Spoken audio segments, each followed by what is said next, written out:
如果说历史是一条长河，那我们现在正站在一个急转弯的浪头上。就在前几天，一条消息在国际舆论场里炸开了锅，泽连斯基竟然真的出现在了库皮扬斯克地区的乌军控制区。这事儿要是放在2年前，那是常态。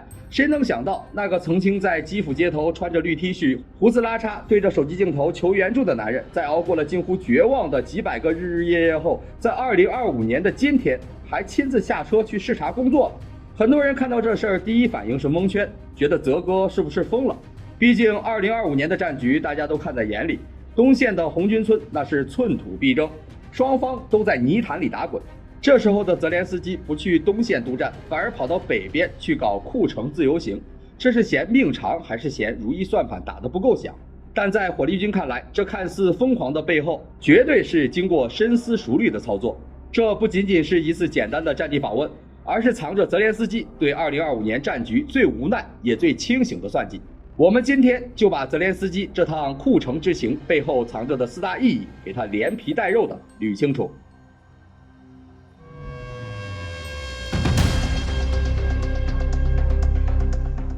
咱们得从最俗但也最致命的东西说起，那就是钱，或者说更体面点就叫做存续性。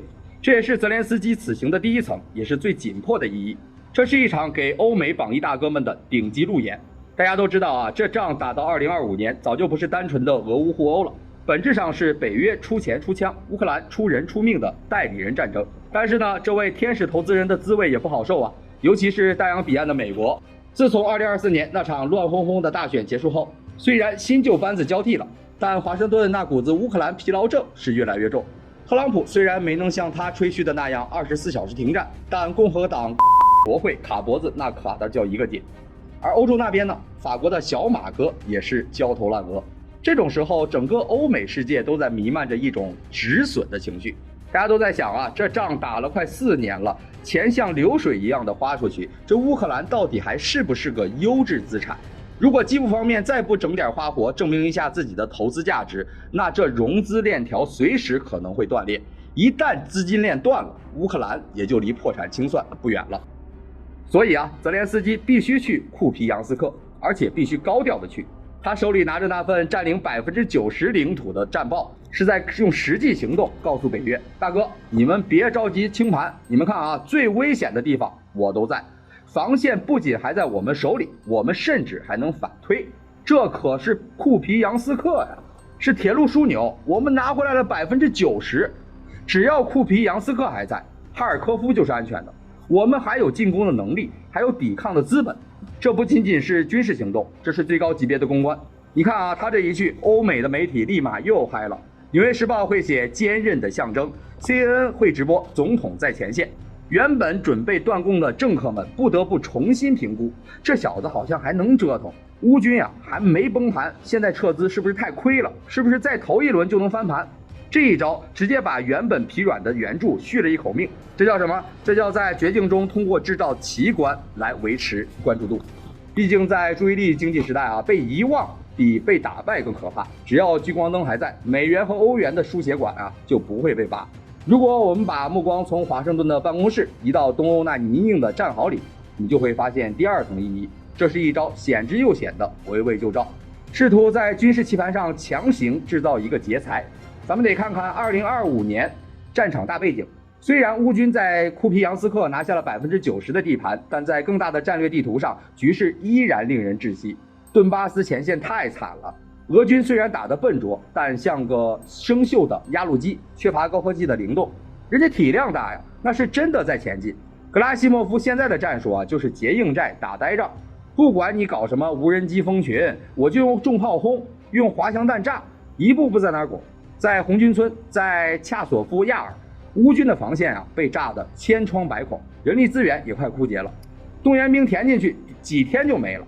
这时候你如果是乌克兰总参谋部，你会咋办？硬顶人不够，炮弹也不够，撤退后面就是第聂伯河，退无可退。而且一旦溃退，就可能引发雪崩。于是啊，泽连斯基和希尔斯基啊就想到了老祖宗兵法里的攻其必救。既然我在东边正面战场打不过你，那我就去你防守相对薄弱的北边放火。这90%的占领率就是那把火。泽连斯基亲赴库皮扬斯克，就是要向普京传递一个极具挑衅意味的信号。看清楚了，这里已经被我拿回来了。如果你不把东线的主力调回来救火，不把攻打红军村的精锐分流过来，那我就不仅是占领库皮扬斯克，我还要以此为跳板，威胁你的卢甘斯克补给线，甚至再次威胁你的边境。这招毒就毒在他试图打破俄军的整体部署。库皮扬斯克不仅是一个城市，它是关键的铁路枢纽。乌军控制了这里90%的区域，就意味着切断了俄军北线的一条大动脉，并且时刻悬着一把剑在俄军的头顶。虽然在这一年的战况来看啊，俄罗斯那是真沉得住气，也是真狠。普京和他的将军们似乎铁了心要先吃下顿巴斯，主力部队愣是没怎么动。但这确实让俄军不得不从后方，甚至从加里宁格勒远东调兵来填补北线的窟窿，整个战线的动态平衡被打破了。泽连斯基这次去就是在给库皮扬斯克的守军打气，告诉他们，你们不是孤军，你们不是在守一座废墟，你们是改变战局的关键，是牵制俄军那只巨兽的锁链。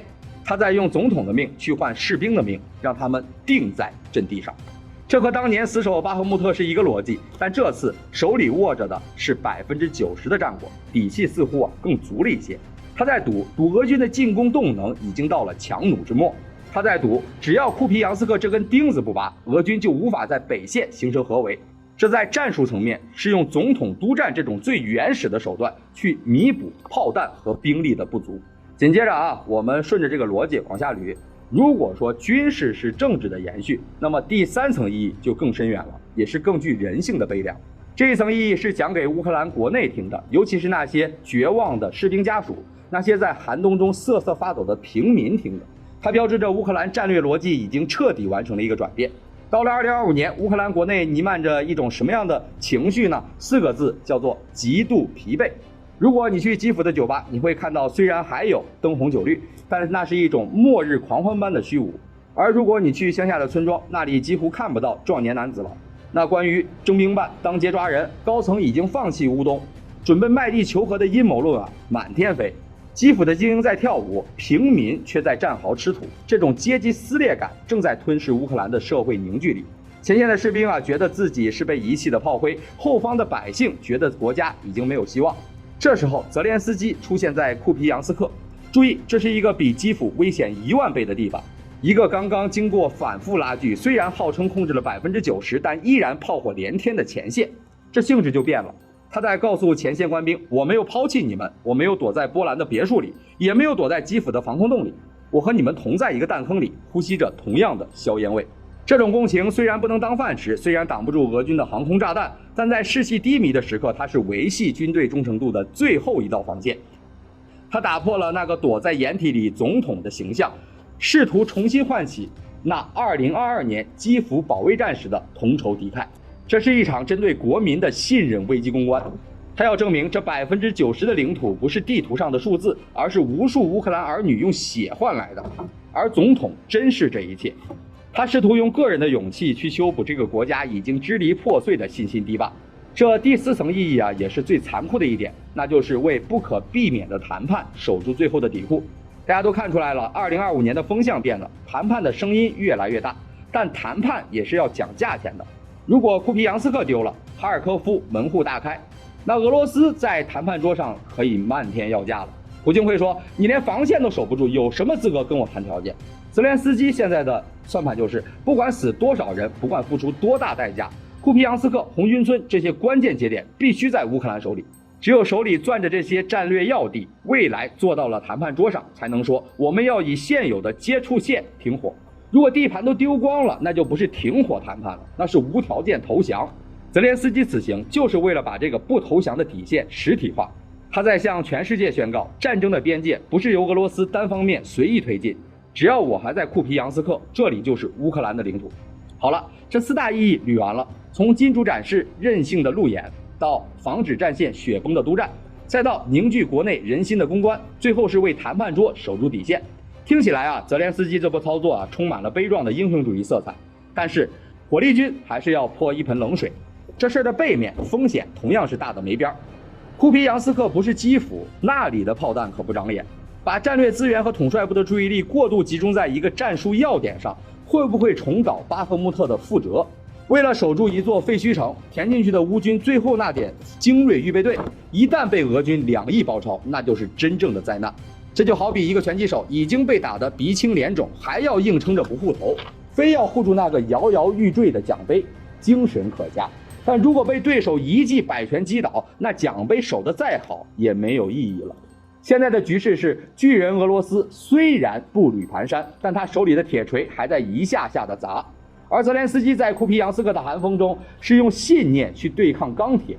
这场库皮扬斯克之行究竟是乌克兰坚守不退的斯大林格勒，还是最后回光返照的柏林城下？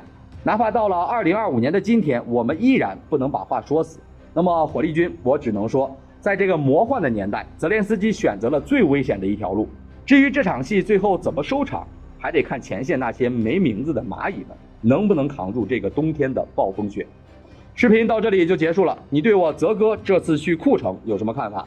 可以在评论区留言。我是火力军，在这个充满不确定性的时代，让我们保持关注，保持愤怒，也保持思考。你的每一次点赞和转发都是对深度思考的支持。让我们下期再见。好的，各位观众朋友们，我们频道一直在聊真实的军事资讯和武器装备，后台也经常有朋友问，有没有值得推荐的入门级模型？今天就和大家分享一款近期接触到的产品。首先，它的外形还原度做得相当不错，比例准确，武器上的一些关键细节和标识也都有体现，材质也说得过去，拿在手上有不错的分量感。其次，它具备一定的可动性，对于理解基础操作原理有一定帮助，让它不仅是个静态摆件。综合它的做工和可玩性来看，价格确实比较亲民。对于想入门模型收藏，或者单纯想在桌上贴一个摆件的朋友来说，是一个性价比很高的选择。商品链接已经给你们上了，感兴趣的朋友可以自行了解。